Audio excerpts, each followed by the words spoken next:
Irish music and dancing are beginning to experience a new popularity in this country. It may have taken the chances to spark off the interest, but new ideas about the presentation of our native music are springing up in the provinces.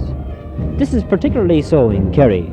In Tralee, a group of musicians and dancers have come up with a very novel and attractive way of putting across the message of Irish music. Leader of this group is Liam Tarrant. Liam, what were you doing here? Flailing, Seamus, flailing corn. And is this a typical flail? Oh, indeed it is. We copied this off of a flail we found out in North Kerry. It was used maybe 80 years ago. And there are different partners, I see. Yes, this is the bultan and the gad, the culpan. And what's the link between flailing and Irish music? Well, we got this idea from Father Ahern, who was in charge of the parish choir here, Seamus. Mm-hmm. And we believe if we could present Irish music through the rhythm of the occupations, such as flailing and scythe and a number of others, it would be much more interesting than it is at the moment. Father Ahern, you're the man who inspired this idea. Where did you get it from? Well, the idea, Seamus, is my own idea.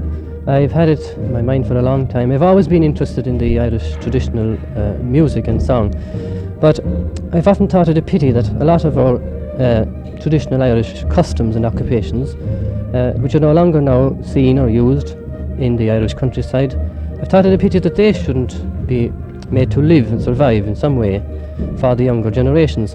And I saw the possibility of using the traditional Irish music, which is flourishing and booming so much in the countryside at the moment, of using that to portray and present these occupations and customs to the public, on stage or on screen perhaps.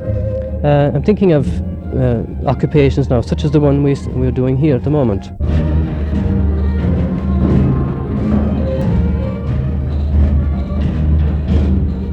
Father, how do you hope to wed the idea of the music to the occupations? In this way, as you can see with this flailing scene here, and it is true also of most of our occupations, there is a peculiar movement, action, or rhythm, and we're trying to use that rhythm to link up with the rhythm of the dance tunes. In other words, we use the rhythm of the flails in this case to suggest and to accompany the rhythm of the jig, which is the music played in turn for the dance, the flail dance. I see, Father. Well, do you feel that this type of presentation is necessary for the survival of Irish music? Yes, I think so. Irish music is thriving, but I think in order to attract a wider public, it needs a visual help as well. And that movement is beginning to get going right around the country.